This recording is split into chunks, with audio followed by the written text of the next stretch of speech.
नमस्ते सभी को। मेरा नाम श्याम है। मैं आज की कक्षा का शिक्षक हूँ। पिछली कक्षा में हमने ज्यामितीय आकृति पूर्ण करना, त्रिकोण, वर्ग, वृत्त, पार्ट 1 परिचय सीखा था। मैं आपसे बात करना चाहूंगा कि हम इस अध्याय के लिए गूगल फॉर्म्स और पीडीएफ प्रश्न बैंक के साथ अभ्यास कर रहे हैं। क्या आपको फीडबैक उपयोगी लगा? हाँ, मुझे लगा फीडबैक से मुझे चीजें बेहतर समझ में आने लगी है। बिल्कुल। जब आप फीडबैक के साथ अपनी तर्कशक्ति को मजबूत करते हैं तो आप नए समस्याओं को आत्मविश्वास से हल कर सकते हैं। प्रत्येक समस्या आपके ज्ञान को मजबूत करने का अवसर है। समझ गया। अगर मैं एक मुश्किल सवाल हल कर सकती हूँ तो मैं वही तरीका और सवालों पर भी लगा सकती हूँ, है ना? बिल्कुल। आगे बढ़ते हुए इस विधि को आजमाएं। पहले समस्या को खुद से हल करें, फिर फीडबैक को गंभीरता से लें और देखें कि यह आपको कैसे मदद करता है। ये तो सही लग रहा है। फिर मैं अपनी ही तरकीब बना सकती हूँ सवाल हल करने के लिए। आपके तर्कशक्ति कौशल का मूल्यांकन करने के लिए यह तैयार किया गया है और यह आपकी शैक्षणिक सफलता और भविष्य की समस्याओं के समाधान में मदद करेगा। इस यात्रा में हम विभिन्न तकनीकों पर ध्यान देंगे ताकि आप नवोदय विद्यालय चयन परीक्षा की तैयारी के लिए पूरी तरह से तैयार हों। अब चलिए पहले अध्याय की चर्चा शुरू करते हैं। ज्यामितीय आकृति पूर्ण करना, त्रिकोण, वर्ग, वृत्त, पार्ट 2। समस्या 2, दिए गए चित्र में कितने त्रिभुज हैं? विकल्प ए 28, बी 29, सी 27, डी 26। सही उत्तर सी। व्याख्या: दी गई आकृति एक जटिल त्रिकोण है जिसमें कई आपस में जुड़ी हुई रेखाएं हैं। त्रिकोणों की संख्या गिनने के लिए हम इसे छोटे हिस्सों में विभाजित कर सकते हैं और व्यवस्थित रूप से प्रत्येक प्रकार के त्रिकोण को गिन सकते हैं। त्रिभुजों के प्रकार: एक पक्षीय त्रिभुज, ये त्रिभुज एक सतत रेखाखंड से बनते हैं। दो पक्षीय त्रिभुज, ये त्रिभुज दो प्रतिच्छेदित रेखाखंडों से बनते हैं। तीन पक्षीय त्रिभुज, ये त्रिभुज तीन प्रतिच्छेदित रेखाखंडों से बनते हैं। त्रिभुजों की गिनती: एक पक्षीय त्रिभुज, तीन एक पक्षीय त्रिभुज होते हैं। बड़े त्रिभुज के प्रत्येक कोने में एक। दो पक्षीय त्रिभुज, 12 दो पक्षीय त्रिभुज होते हैं। बड़े त्रिभुज के प्रत्येक किनारे पर 4। तीन पक्षीय त्रिभुज, 12 तीन पक्षीय त्रिभुज होते हैं। बड़े त्रिभुज के केंद्र में 4। त्रिभुजों की कुल संख्या: 3 + 12 + 12 27। अतः दिए गए चित्र में 27 त्रिभुज हैं। सही उत्तर है सी 27। 3.2 वर्गों के लिए अभ्यास समस्याएं। समस्या 1, एक वर्ग की दो भुजाएं 4 सेंटीमीटर की हैं। वर्ग को पूरा करें। समाधान: व्याख्या: रेखा खींचें। सबसे पहले एक सीधी रेखा खींचें जिसकी लंबाई 4 सेंटीमीटर हो। एक लंब रेखाएं खींचें। रेखा के दोनों सिरों पर 4 सेंटीमीटर लंबी लंब रेखाएं खींचें। दो बिंदुओं को जोड़े। लंब रेखाओं के सिरों को आपस में जोड़े ताकि एक वर्ग बन जाए। बनने वाले वर्ग की चारों भुजाएं 4 सेंटीमीटर लंबी होंगी। समस्या 2, दिए गए चित्र में कितने वर्ग हैं? आयत को शामिल न करें। विकल्प ए 9, बी 16, सी 5, डी 7। सही उत्तर डी। व्याख्या: दिए गए चित्र में 7 वर्ग हैं। आयतों को शामिल नहीं किया गया है। यहाँ एक विवरण दिया गया है। बाएं ऊपरी कोने में बड़ा वर्ग, बड़े वर्ग के अंदर मध्यम वर्ग, मध्यम वर्ग के अंदर छोटा वर्ग, दाईं ओर का वर्ग, नीचे का वर्ग, नीचे के वर्ग के अंदर का वर्ग, बाएं ऊपरी कोने में वर्ग के अंदर का वर्ग। इसलिए सही उत्तर डी 7 है। 3.3 वृत्तों के लिए अभ्यास समस्याएं। समस्या 1, 3 सेंटीमीटर व्यास का वृत्त पूरा करें जहां इसका आधा भाग गायब है। समाधान। व्याख्या। आधा वृत्त बनाएं। 3 सेंटीमीटर के त्रिज्या के साथ एक आधा वृत्त बनाकर शुरू करें। वृत्त को पूरा करें। वृत्त को पूरा करने के लिए वृत्त का दूसरा आधा भाग बनाएं, यह सुनिश्चित करते हुए कि यह मौजूदा आधे के लिए सममित हो। त्रिज्या की जांच करें। यह सत्यापित करें कि वृत्त के केंद्र से इसकी परिधि पर किसी भी बिंदु तक की दूरी 3 सेंटीमीटर है। इससे 3 सेंटीमीटर के त्रिज्या वाला एक पूरा वृत्त बनेगा। समस्या 2, 10 सेंटीमीटर व्यास वाले वृत्त का गायब भाग खींचें। समाधान। व्याख्या। डायमीटर खींचें। सबसे पहले एक सीधी रेखा खींचें जो 10 सेंटीमीटर लंबी हो। यह वृत्त का व्यास होगा। केंद्र खोजें। व्यास का मध्य बिंदु खोजें जो वृत्त का केंद्र होगा।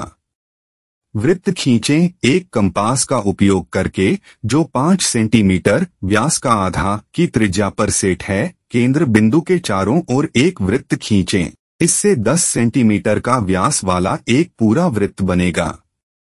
अनुभाग 4, मिश्रित आकृति पूर्णता। इस अनुभाग में छात्र मिश्रित ज्यामितीय आकृतियों को पूर्ण करने का अभ्यास करेंगे। इससे उनकी विभिन्न आकृतियों को तेजी से पहचानने और पूरा करने की क्षमता विकसित होगी। 4.1 मिश्रित अभ्यास समस्याएं। समस्या 1, उस आकृति को पूरा करें जिसमें आधा वर्ग और आधा वृत्त है। समाधान। व्याख्या। एक वर्ग बनाएं। किसी भी इच्छित आकार का एक वर्ग बनाकर शुरुआत करें। वर्ग को विभाजित करें। वर्ग के एक कोने से विपरीत कोने तक एक विकर्ण रेखा खींचें जिससे यह 2 त्रिकोणों में विभाजित हो जाए। सेमी सर्कल बनाएं। त्रिकोणों में से एक को सेमी सर्कल के लिए आधार के रूप में चुनें। सेमी सर्कल का व्यास चुने गए त्रिकोण की कर्ण की लंबाई होगी। सेमी सर्कल खींचें। कर्ण को इसके व्यास के रूप में रखते हुए एक सेमी सर्कल बनाएं, यह सुनिश्चित करते हुए कि सेमी सर्कल की सपाट तरफ त्रिकोण के आधार के साथ संरेखित हो। नोट। आधे वर्ग और आधे वृत्त की विशेष व्यवस्था और आयाम आपकी पसंद के आधार पर भिन्न हो सकते हैं। आप अनोखे आकृतियां बनाने के लिए विभिन्न आकारों और उन्मुखियों के साथ प्रयोग कर सकते हैं। समस्या 2, एक आकृति में एक वर्ग के अंदर एक त्रिकोण है लेकिन दोनों के कुछ हिस्से गायब हैं। आकृति को पूरा करें। समाधान। व्याख्या। चौकोर खींचें। किसी भी इच्छित आकार का एक चौकोर खींचें। त्रिभुज खींचें। चौकोर के भीतर एक त्रिभुज खींचें जो पूरी तरह से चौकोर के अंदर हो। आप किसी भी प्रकार का त्रिभुज, समान भुज, समकोण या विषम चुन सकते हैं और इसे चौकोर के अंदर कहीं भी रख सकते हैं। निष्कर्ष। इस अध्याय को पूरा करने के बाद छात्रों में बुनियादी ज्यामितीय आकृतियों को पहचानने, समझने और पूरा करने की एक मजबूत नींव होगी। ये कौशल JNVST के मानसिक क्षमता परीक्षण मैट में अच्छे प्रदर्शन के लिए महत्वपूर्ण हैं। अभ्यास प्रश्न निर्देश। एक भौगोलिक आकृति का एक भाग बाईं ओर प्रश्न आकृति के रूप में है और दूसरा भाग 4 उत्तर आकृतियों A, B, C और D में से एक है जो दाईं ओर दी गई हैं। उस आकृति का पता लगाएं जो भौगोलिक आकृति को पूरा करती है। सही उत्तर है A। व्याख्या। समस्या में आपसे बाईं ओर की ज्यामितीय आकृति को पूर्ण करने के लिए 4 दिए गए विकल्पों A, B, C, D में से एक का चयन करने के लिए कहा गया है। Step by step breakdown. एक बाएं हाथ के चित्र का अवलोकन। बाईं ओर का चित्र एक समकोणीय आकार का है जिसमें एक क्षैतिज और एक लंबवत हिस्सा है। यह अधूरा है और इसे एक मेल खाने वाले हिस्से की आवश्यकता है ताकि यह पूर्ण रूप में बन सके।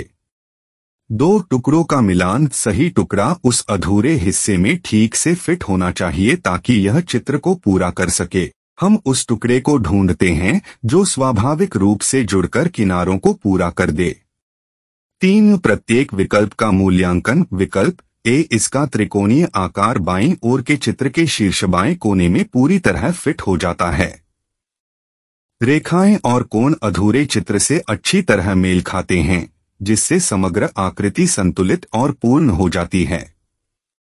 विकल्प बी, यह विकल्प फिट नहीं होता क्योंकि इसका आकार और कोण बाईं ओर के चित्र से मेल नहीं खाते। विकल्प सी, विकल्प बी के समान, यह भी बाईं ओर के चित्र के किनारों से मेल नहीं खाता। विकल्प डी, यह विकल्प भी कोणों के असंगत होने के कारण फिट नहीं होता। विकल्प ए बिल्कुल सही है और यह भौगोलिक आकृति को अदृश्य हिस्से को भरकर पूरा करता है। इसलिए सही उत्तर ए है। 2, एक ज्यामितीय आकृति का एक भाग बाईं ओर प्रश्न आकृति के रूप में दिया गया है और दूसरा भाग 4 उत्तर आकृतियों ए, बी, सी और डी में से किसी एक में दाईं ओर दिया गया है। उस आकृति को पहचानें जो ज्यामितीय आकृति को पूरा करती है। सही उत्तर बी है। समझाएं, सही उत्तर बी है। तर्क का विस्तृत विवरण यहाँ दिया गया है। पैटर्न का अवलोकन, ग्रिड प्रत्येक आकृति को 2 आपस में मिलने वाली रेखाओं द्वारा 4 भागों में विभाजित किया गया है। रेखाएं, प्रत्येक भाग में रेखाएं मौजूद हैं। घुमाव और गति, ऐसा प्रतीत हो रहा है कि रेखाएं घुमाव ले रही हैं और भागों के भीतर गति कर रही हैं। श्रृंखला का विश्लेषण, पहली आकृति एक एकल रेखा शीर्ष बाएं खंड में मौजूद है। दूसरी आकृति रेखा 90 डिग्री घड़ी की दिशा में घूमती है और शीर्ष दाएं खंड में 2 रेखाओं में विभाजित हो जाती है। तीसरी आकृति दोनों रेखाएं 90 डिग्री घड़ी की दिशा में घूमती हैं और निचले दाएं खंड में मिल जाती हैं। चौथी आकृति की भविष्यवाणी, देखे गए पैटर्न के आधार पर हम चौथी आकृति की विशेषताओं की भविष्यवाणी कर सकते हैं। रेखाएं एक साथ जुड़कर एक एकल रेखा बननी चाहिए। घुमाव, रेखा को 90 डिग्री घड़ी की दिशा में घूमना चाहिए। स्थिति, रेखा को निचले बाएं चतुर्थांश में होना चाहिए। उत्तर आकृतियों के साथ मिलान, पूर्वानुमानित विशेषताओं की तुलना उत्तर आकृतियों से करने पर हम पाते हैं कि आकृति बी पैटर्न से पूरी तरह मेल खाती है। इसमें निचले बाएं चतुर्थांश में एक एकल रेखा है जो तीसरी आकृति से 90 डिग्री घड़ी की दिशा में घूमी हुई है। इसलिए आकृति बी श्रृंखला को पूरा करने के लिए सही उत्तर है। 3, एक ज्यामितीय आकृति का एक हिस्सा बाईं और प्रश्न आकृति के रूप में दिया गया है और दूसरा हिस्सा 4 उत्तर आकृतियों ए, बी, सी और डी में से एक के रूप में दाईं ओर दिया गया है। उस आकृति को पहचानें जो ज्यामितीय आकृति को पूरा करती है। सही उत्तर बी। व्याख्या, सही उत्तर बी है। यहाँ तर्क की विस्तृत व्याख्या दी गई है। पैटर्न का अवलोकन, ग्रिड प्रत्येक आकृति 2 प्रतिच्छेदित रेखाओं द्वारा 4 भागों में विभाजित है। रेखाएं, प्रत्येक भाग के भीतर रेखाएं मौजूद हैं। घूर्णन, रेखाएं भागों के भीतर घूर्णन करती प्रतीत हो रही हैं। श्रृंखला का विश्लेषण, पहला चित्र, रेखाएं शीर्ष बाएं चतुर्थांश में Z आकार बनाती हैं। दूसरा चित्र, Z आकार 90 डिग्री घड़ी की दिशा में घूमता है और शीर्ष दाएं चतुर्थांश में स्थानांतरित हो जाता है। तीसरा चित्र, Z आकार फिर से 90 डिग्री घड़ी की दिशा में घूमता है और निचले दाएं चतुर्थांश में स्थानांतरित हो जाता है। चौथे चित्र की भविष्यवाणी, देखे गए पैटर्न के आधार पर हम चौथे चित्र की विशेषताओं की भविष्यवाणी कर सकते हैं। आकार Z बना रहेगा। घुमाव, Z को 90 डिग्री और घड़ी की दिशा में घुमाया जाएगा। स्थिति, Z को नीचे बाईं दिशा में होना चाहिए। उत्तर आकृतियों से मिलान, भविष्यवाणी की गई विशेषताओं की तुलना उत्तर आकृतियों से करने पर हमें पता चलता है कि आकृति बी पूरी तरह से पैटर्न से मेल खाती है। इसमें निचले बाएं कोने में एक Z आकार है जो तीसरी आकृति से 90 डिग्री दक्षिणावर्त घुमाया गया है। इसलिए श्रृंखला को पूरा करने के लिए आकृति बी सही उत्तर है। 4 एक ज्यामितीय आकृति का एक भाग बाईं ओर प्रश्न आकृति के रूप में है और दूसरा भाग दाईं ओर दिए गए 4 उत्तर आकृतियों ए, बी, सी और डी में से है। उस आकृति को खोजें जो ज्यामितीय आकृति को पूरा करती है। सही उत्तर सी। व्याख्या सही उत्तर सी है। यहाँ तार्किक व्याख्या दी गई है। पैटर्न का अवलोकन। ग्रिड प्रत्येक आकृति को 2 प्रतिच्छेदित रेखाओं द्वारा 4 चतुर्भुजों में विभाजित किया गया है। शेडिंग चतुर्भुजों के हिस्सों को अलग अलग पैटर्न में शेड किया गया है। रोटेशन शेडिंग पैटर्न प्रत्येक आकृति में घड़ी की सुई की दिशा में घूमता हुआ प्रतीत हो रहा है। श्रृंखला का विश्लेषण। पहली आकृति शीर्ष बाएं चौक का छायांकन किया गया है। दूसरी आकृति छायांकन शीर्ष दाएं चौक में स्थानांतरित हो जाता है। तीसरी आकृति छायांकन नीचे दाएं चौक में चला जाता है। चौथी आकृति छायांकन नीचे बाएं चौक में है। पांचवें आकृति की भविष्यवाणी। देखे गए पैटर्न के आधार पर हम पांचवें आकृति के लिए छायांकन की भविष्यवाणी कर सकते हैं। छायांकित चतुर्थांश। छायांकन वापस ऊपर बाएं चतुर्थांश की ओर जाएगा, जिससे एक पूरा घु उत्तर आकृतियों के साथ मेल खाना। पूर्वानुमानित छायांकन की तुलना उत्तर आकृतियों से करने पर हम पाते हैं कि आकृति सी बिल्कुल पैटर्न से मेल खाती है। इसमें ऊपर बाईं चौथाई में छायांकन है जो घूर्णन चक्र को पूरा करता है। इसलिए आकृति सी श्रृंखला को पूरा करने के लिए सही उत्तर है। 5 एक ज्यामितीय आकृति का एक भाग बाईं ओर प्रश्न आकृति के रूप में है और दूसरा 4 उत्तर आकृतियों ए, बी, सी और डी में से एक है जो दाईं ओर दी गई है। उस आकृति को ढूंढें जो ज्यामितीय आकृति को पूरा करती है। सही उत्तर सी। व्याख्या सही उत्तर सी है। यहाँ तर्क का विस्तृत विवरण दिया गया है। पैटर्न का अवलोकन। घटक। प्रत्येक आकृति में 2 मूलभूत घटक होते हैं, एक वृत्त जो आधार का प्रतिनिधित्व करता है और एक रेखा जो ऊंचाई का प्रतिनिधित्व करती है। उन्मुखीकरण। इन घटकों का उन्मुखीकरण प्रत्येक आकृति में बदलता है। श्रृंखला का विश्लेषण। पहली आकृति वृत्त ऊपर है और रेखा नीचे की ओर फैली हुई है। दूसरी आकृति वृत्त अभी भी ऊपर है लेकिन रेखा ऊपर की ओर फैली हुई है। तीसरी आकृति रेखा 2 वृत्तों के बीच स्थित है जिसमें ऊपर वाला वृत्त नीचे वाले से छोटा है। चौथे आकृति की भविष्यवाणी। देखे गए पैटर्न के आधार पर हम चौथे आकृति की विशेषताओं की भविष्यवाणी कर सकते हैं। घटक। आकृति में 2 वृत्त और एक रेखा होनी चाहिए।